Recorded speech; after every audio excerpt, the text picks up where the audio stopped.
So we've got a customer who asked us to turn his little gambrel building into a man cave slash tiny house.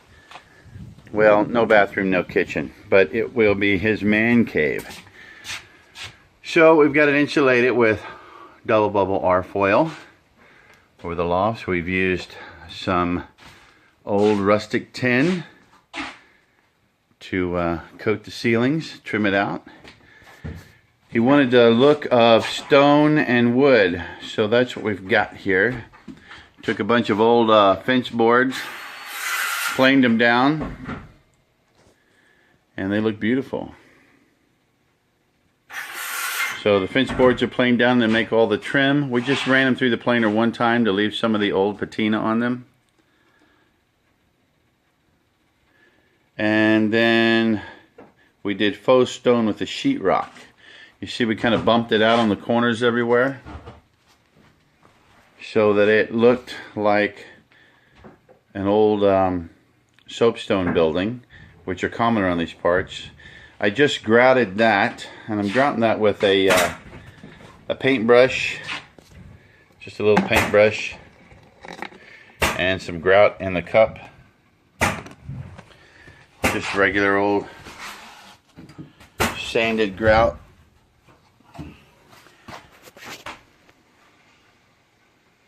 Got a faux fireplace in there.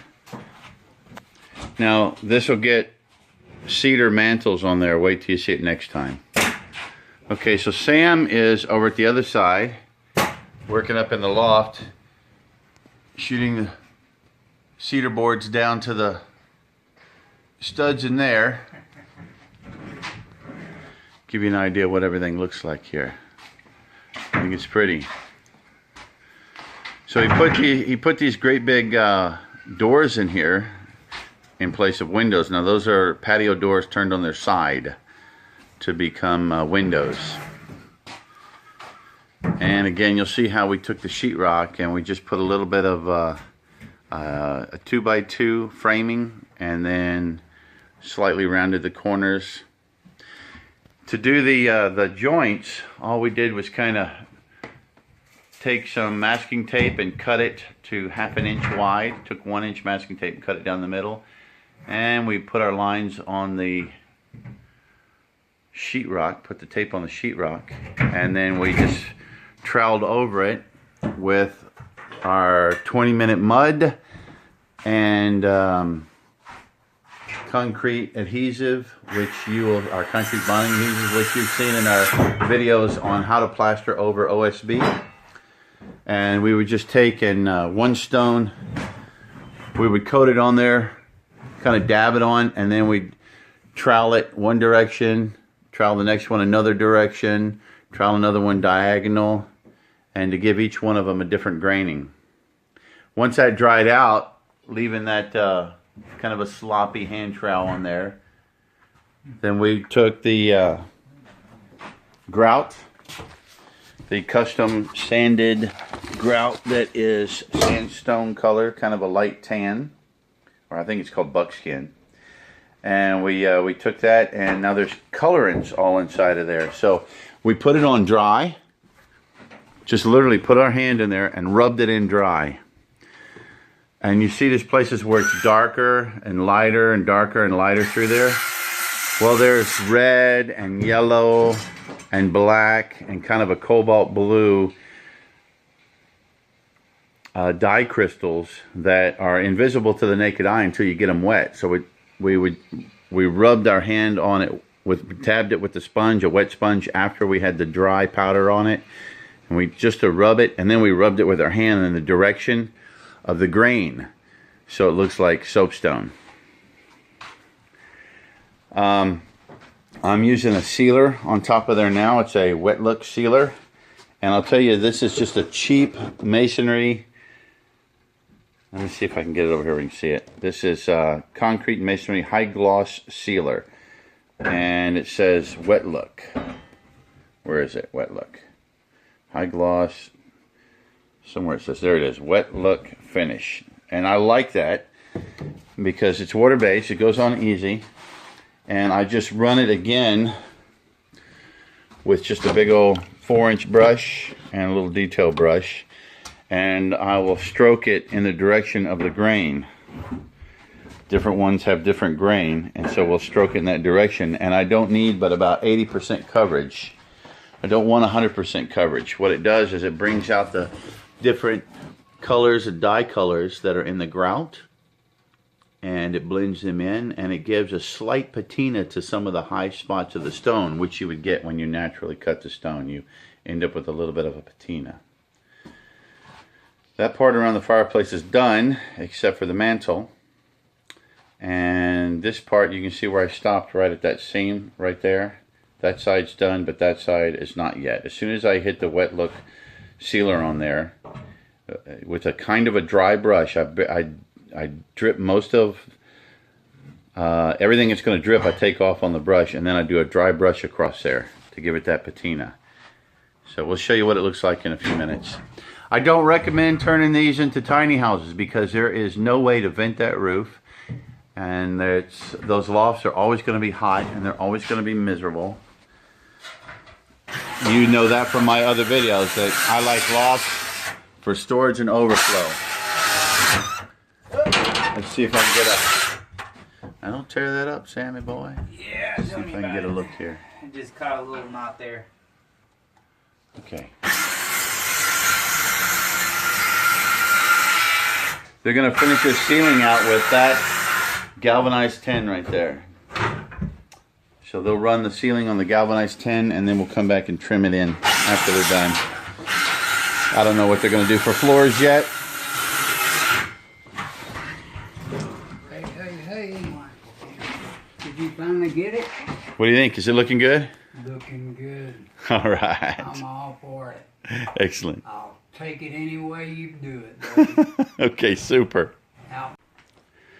So the customer had some old cedars that he chopped down, laying over in the corner, and we decided to make the, see if we can get the, there we go.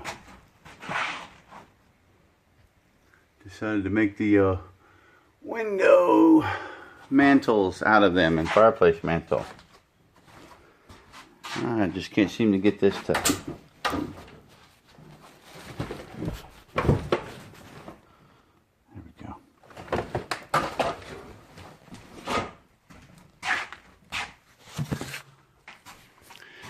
So we just notched the back to fit around the window ledge.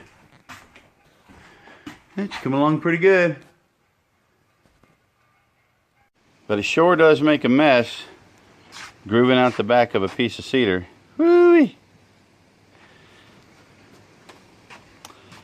I used this little electric chainsaw. It did just great. So we're going to make another mantle.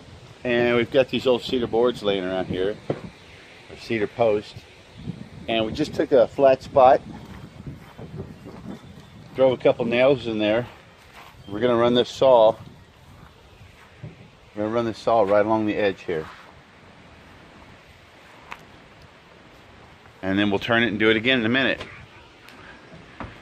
And we should get something like this guy right here. I'm going to make one to fit here. So I got a couple of spots here that are a little bit high. And all I'm going to do is knock them down just a little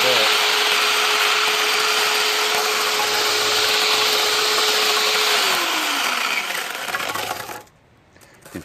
Chainsaw doesn't want to cut flat like that, so just want to knock them down a little bit. A little trick.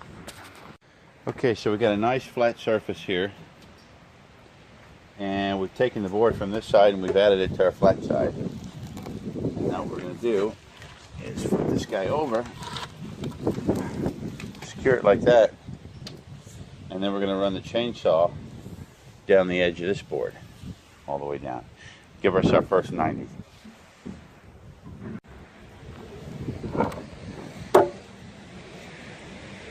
Pretty good.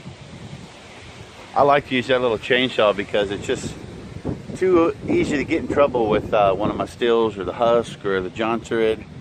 They're just big bad boys, and it just too easy to get in a hurry, so I like to take it slow and do little adjustments. Use this low speed electric chainsaw. Plus, if I burn it up doing this, it's 50 bucks, who cares? But it does a pretty decent job milling it down. And let's see what we got here.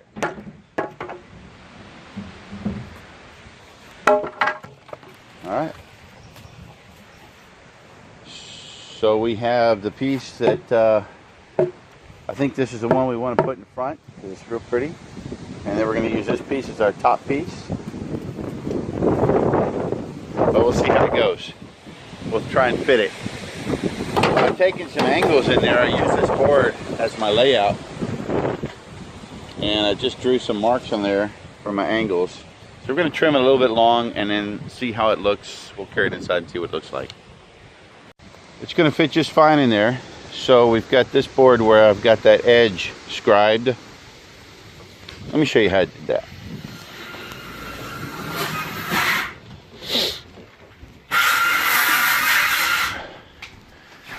So our board's going to come out about 4 inches here. I don't know if you can see that. It's going to come out about 4 inches. And then we're going to have to trim this in later. And it runs along this area right here. So I ran this straight edge right here. And then I just put a straight edge parallel to the wall and made a mark. You can do that with a solid block if you want, just a scribe mark. So once I cut that, it'll go all the way up against there. I'm going to transfer that mark onto my log. And you see about where it comes out over here, just past this tip right here. And then we did the same thing over here. I ran along this line and scribed it there.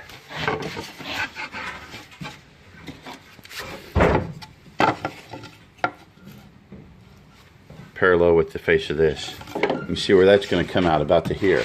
So I took a measurement from here to here, and that's going to be my outside measurement. I'm going to make it about 2 inches bigger. About 2 inches bigger so that I can always trim a little more off if I can't stretch it. So I want to cope this edge, and the top needs to miter in and fit that other piece that's sitting right here, like the other board. If there's the other log is sitting like that, so I want to miter it to where it fits. But that means I want this part to cope against the log, so it's got to wrap around the log and have a nice clean end. That means I have to come to my 60-inch mark and cut it a 45-degree angle this way, straight down, and then come back and cope out or clean out the meat on the inside and just leave this finished edge. Okay, so here's the end of my log, the reverse angle. Now I'm going to go ahead and peel some of this bark back. I didn't do that before because there's just no reason to peel a bunch of bark. You're not going to on all this other stuff. Okay, so what I'm going to do now is I've got to cut back at the same angle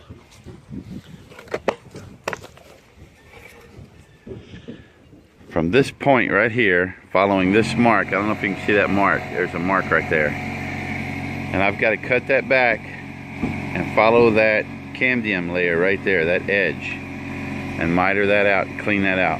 So I'm going to use the tip of the chainsaw and maybe the sawzall with the long blade to do it. So I made a bunch of these curve cuts, and you can see this is my finished edge right here. I didn't go all the way to the finished edge. And I'm going to take the long bladed sawzall now and work those out. So here's what the back of this guy looks like. And that fits right on there. Let's see. Okay. So I've got one on each end now. Don't forget to oil these saws.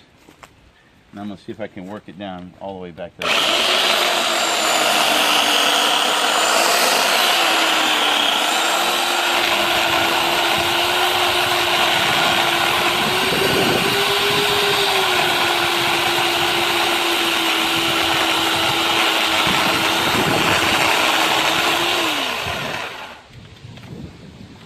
Okay, just to give you some idea. Until next time, that's a look at how we're turning this Derksen gambrel building into a nice man cave. I hope you think it looks nice and maybe you've learned something. See you soon.